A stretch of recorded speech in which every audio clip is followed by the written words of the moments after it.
Hello Capricorn friends, I'm Annie Botticelli and welcome to my Capricorn November 2021 Astrology Must Knows Horoscope Forecast. Definitely go to anniehelpsyou.com where you can see the interface for all of the things that I make for you each month. You don't want to miss any of my classes or blogs or podcasts, and you can get to all of them through anniehelpsyou.com. If you forget that website by the time the video is over, then you can click on the More button underneath the video, and I've got lots of links there, including to my school, Luminous Life Multiversity, where you can see my Becoming a Professional Astrologer Mastery Course at lumelife.com, L-U-M-E life.com.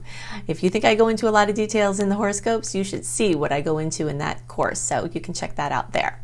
So, 2 admin notes for Capricorn to make the most of this video. First is that this is for you if your sun is in Capricorn, if your rising is Cap, or if your moon, like my moon, is in Cap with you, or if you have any other Capricorn placements that you watch for. What I'm going to share in this is going to be part of your astrological picture. The next thing is that if you are a late degree Capricorn, so if your birthday is later in January, or if you know your degrees and it's in the late degree, especially even January 11th through the rest of the sign, or 20 to 29 degrees, then I definitely suggest that you additionally watch my Aquarius report, because I will have additional pieces in there for you, you late degree people, cuspy, and you have a more complex read, so you need both to see your bigger picture.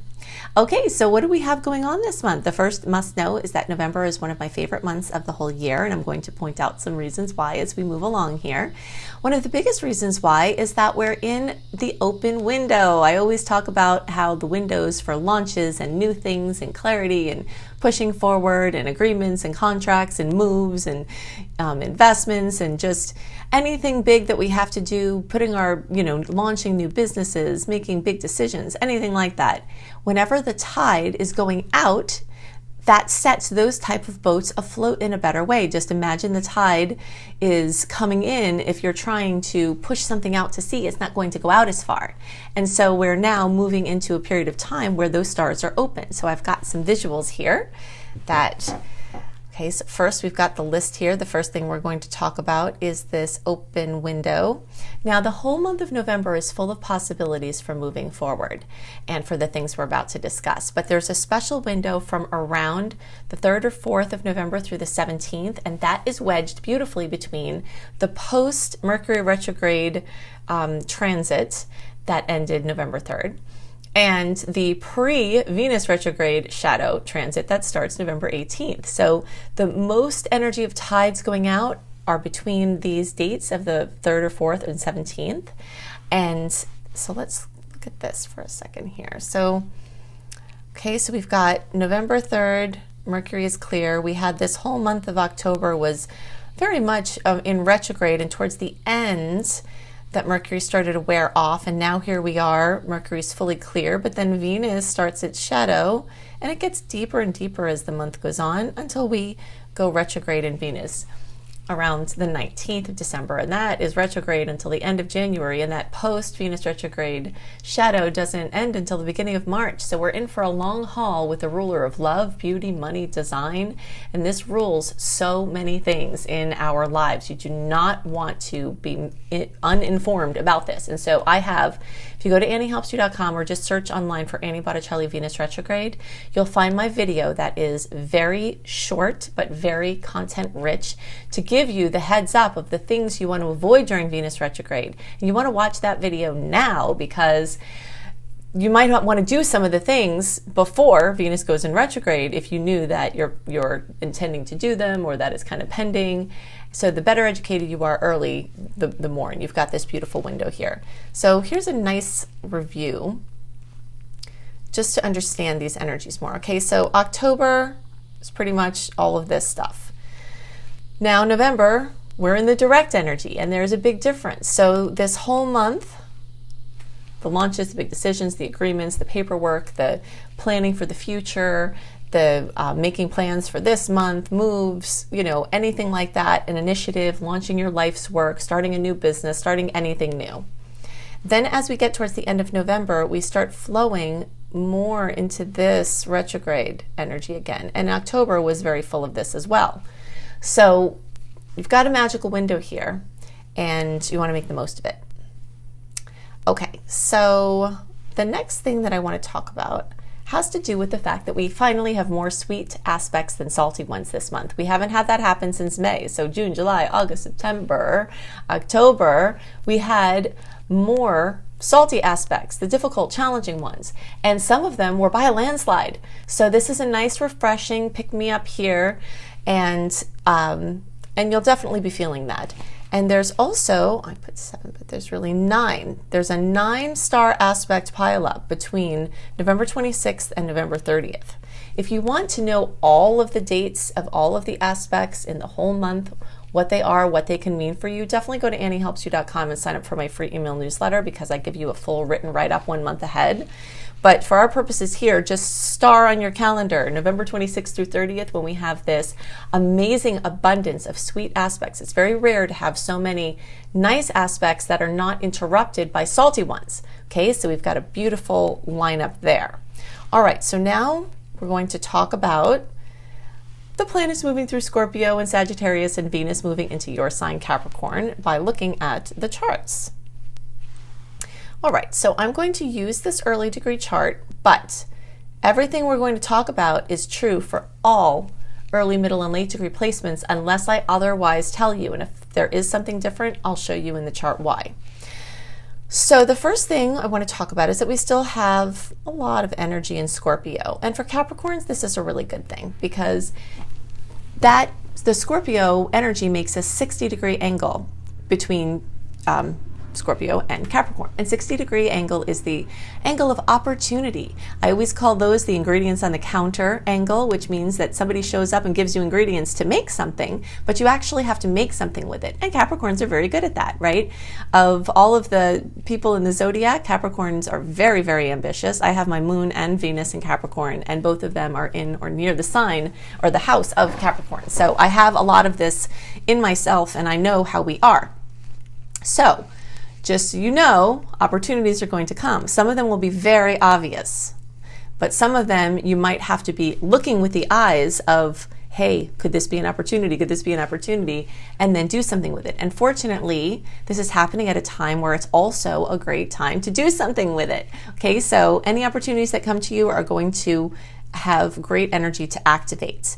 And you might get a lot of help from people with power or resources, or whether that's, getting money that you need, or getting emotional support that you need, getting, admin support, or any kind of support that you need to make something happen that you've been wanting to do. The odds are in your favor. This energy also brings into the forefront a focus on partnerships and relationships. And we still do have quite a bit of Libra Scorpio energy, and those are the 2 partnership signs of the zodiac. So personal relationships are going to be front and center in very meaningful ways, and for better and worse. There might be things to work out, there might be, obstacles that you've overcome, but in general, the tension or strife from September and October in the relationships, you might have come to resolutions by this time and are ready to move forward. Or you might have come to a decision about a relationship, and this is a good time to move forward. Or could be. You have to tune into your intuition to see if that's true for you, but the stars are certainly open for this. Now, once again here, this work sector is activated for Capricorn. So career, work, employment, raises, recognition, starting new businesses, getting new jobs are all beautifully highlighted. If you're someone that doesn't need to work or doesn't need money and you're independently wealthy, or if you're retired, then this can just be you getting out in the world, you showing your stuff. Maybe you start taking dancing lessons and you have a performance and people are looking at you and you're being recognized for a gift that you have, and it has nothing to do with earning money. This energy has to do with our work out in the world, and sometimes our work out in the world is not things that we get paid for, but that is highlighted nonetheless. So as we have the energies moving into Sagittarius, okay, so the sun's going to get there, Venus is still there. This energy is very lighthearted, it's optimistic, and so of course each individual can have the chance to have a completely different experience than what we talk about in a general horoscope. Astrology is very complex, and all of the things we talk about are levels and layers of truth. But someone's individual chart can be having a different story, and we can't speak to all of that. But in general, the time of Sagittarius is a time when things get super busy, super busy. And because of the energies of things waking up in October, Jupiter is direct, Saturn is your ruler, things that might have come to a standstill, you might start seeing signs of life in September, big opening in October, and things really pushing along in November. So expect to be very busy, and expect that projects that had gone dormant will continue to wake up here and fly forward in a very big way. Of course, that's going to demand a lot of you, and you might feel like you're running all over the place, but this is a very good time to be active and busy and getting stuff done. It also has a lot to do with, of course, this Sag energy plus the eclipse that we have, and we'll talk more about the November Taurus eclipse here in a couple of minutes, but just to know, we are ending the Sagittarius Gemini eclipse cycle, and that eclipse cycle was what was kicking off when the world shut down in March 2020. Last summer, or winter for you all down under, in 2020, we had the Gemini Sagittarius eclipse cycle that started, but it was around March that eclipse season began. And so what does Sagittarius and Gemini rule? Education, mobility. So we saw a lot of not going to work, not going to school, education, information, communication being transmitted in different ways other than in person. And so there's been this new path of online ways of interacting with people as more of a priority and more of an option. And so something is cycling out with that. Many people are going to either be returning back to work or making the decision that they don't want to return back to office work, and the same with schools. So that a lot of that is going to be coming up in a very, very meaningful way. But again, this is a very good time to have clarity for making the decision of what is right for you, if you have a choice of that. And as Venus gets into Capricorn, Venus is going to kiss all of the Capricorn placements. And a Venus kiss looks like hanging out with my grandma Marge. Every time we talk about Venus, I always like to bring my grandmother Marge up. She's one of my Italian grandmothers. And she would stick a meatball in my mouth, kiss my face, say nice things to me, give me some money, and take me into her comfortable house. And so love, affection, money, security, sustenance, all of that is Venus. And Venus is going into your sign. And Venus is going to be going retrograde in your sign. And so you're going to have a very extended period of time with Venus crossing over your placements, crossing back over your placements, crossing back over your placements. And so you definitely can have a lot of beautiful things come in every area ruled by Venus over the next November, December, January, February, even into March. Okay, so I've seen when Venus has gone retrograde in Capricorn, I've seen business things light up from the past in magical ways. Romantic things light up from the past in magical ways. And yeah, sometimes there are issues that come up from the past as well. But I often see a lot of kisses. Okay, so those kisses are starting now, and everything is ready to move forward. But it's also keeping your eye on business with the expanded solutions of Sagittarius and the deep intimacy and shared resources of Scorpio. So that's, the general energy of the personal planets. All right, let's see what else here. All right, so now let's talk about the eclipse. So we talked about the fact that we're ending the Gemini Sagittarius eclipse cycle. And at the same time, we're starting the Taurus Scorpio eclipse cycle. So this eclipse cycle that's activating now is going to be in effect until the end of 2023. So the themes that you have, that you start to see coming up now, pay close attention, because themes that come up now might be similar themes that came up from the end of 2012 through the end of 2014.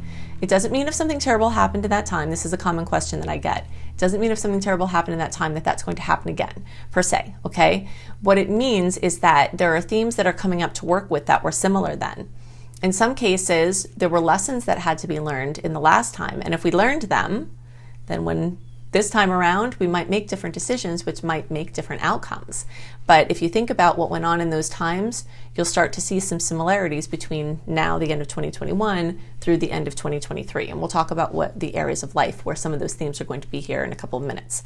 The next thing I want to talk about is that In general, Taurus and Scorpio have to do with my money and resources versus your or our money and resources. It's a me, we, and ours, my stuff and our stuff polarity.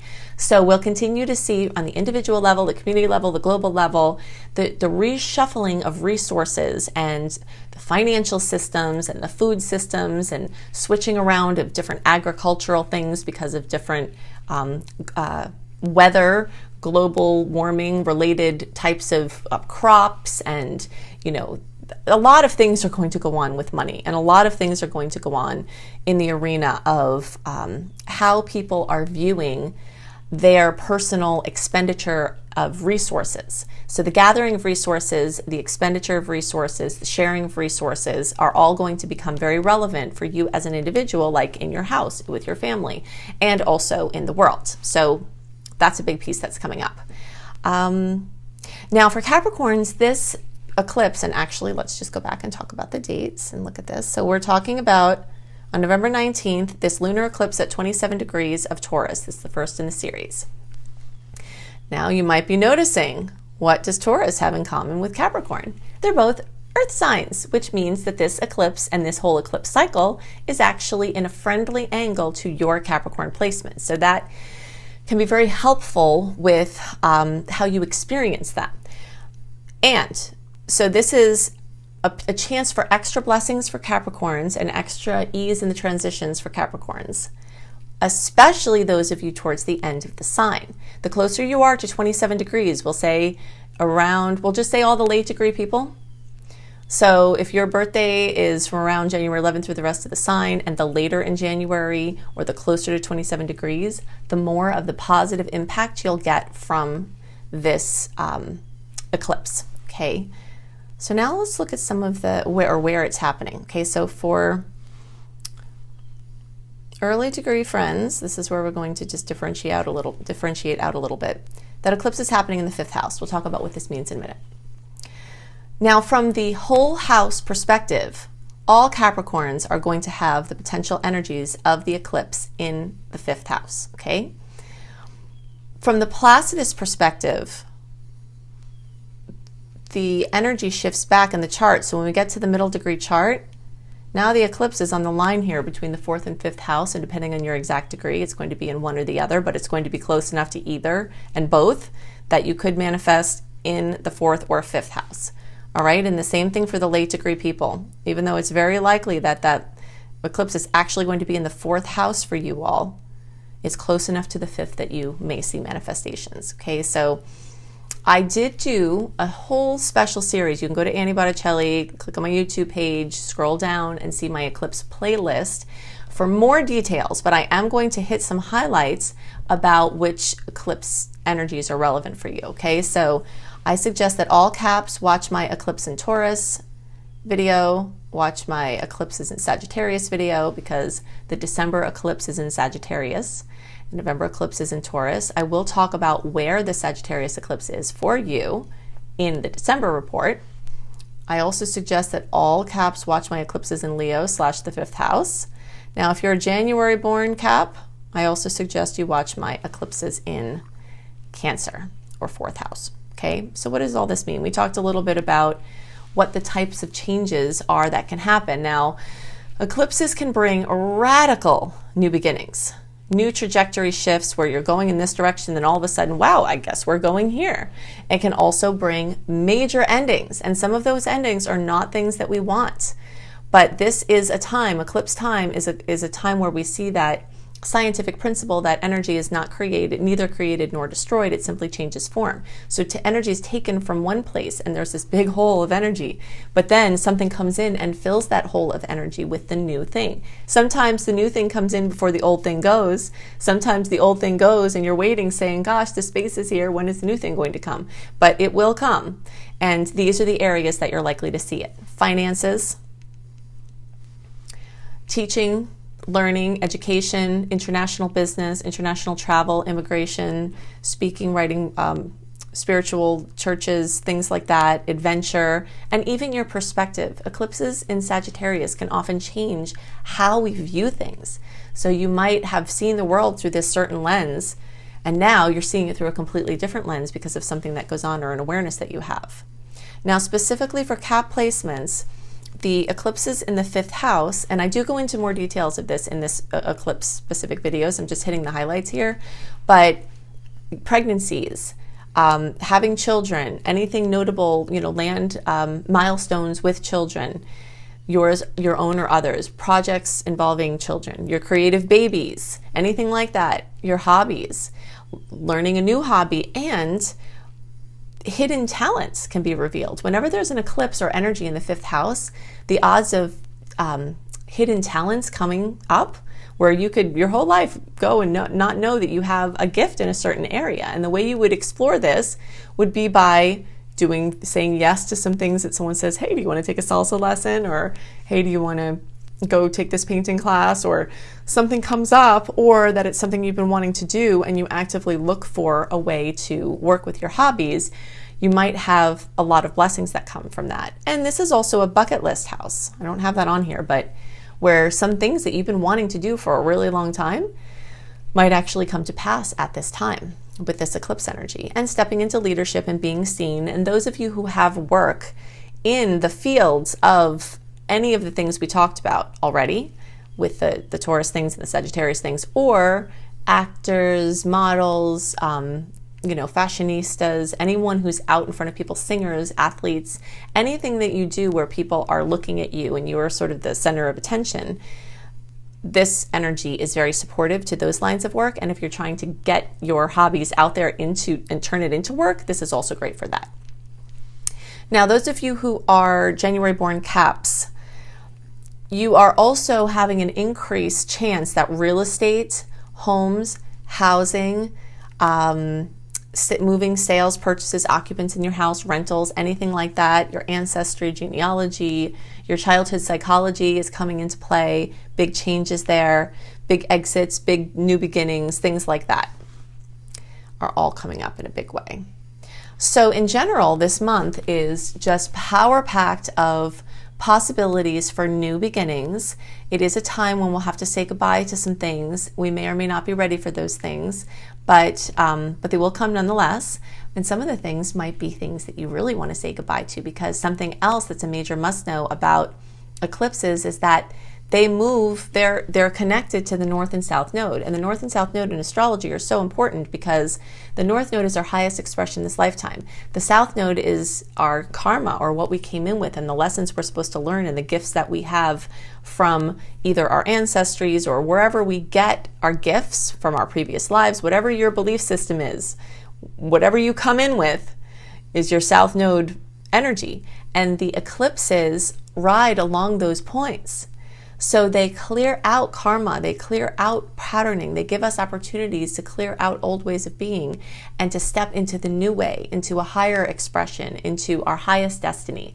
And so those opportunities will definitely come, and especially since the eclipse cycle that was a little bit more challenging for Caps is closing out, and the new eclipse cycle that's in a better angle for you is opening up, and hopefully that will bring magical things for you. Well, as usual, I've given you lots of information to help you make the most of the starry opportunities. If you'd like even more information, you can go to anniehelpsyou.com, which is where you can connect in with my podcast, all of my blog sites, my books, my courses. I've got all kinds of free goodies, so you can check all that out at anniehelpsyou.com. You can check out my school, lumelife.com, L-U-M-E, life.com. That's my school, Luminous Life Multiversity. And if you'd like to be a professional astrologer or just learn astrology because you love it and you want to help yourself and your friends, you can see my course there, Becoming a Professional Astrologer Mastery Course. If you think I go into a lot of details with the free offerings that I do every month, then you should see the details I go into in the comprehensive, organized nature of this course that will equip you to do whatever you'd like to do with astrology. I hope you have a wonderful month, and I'll see you next month. Bye!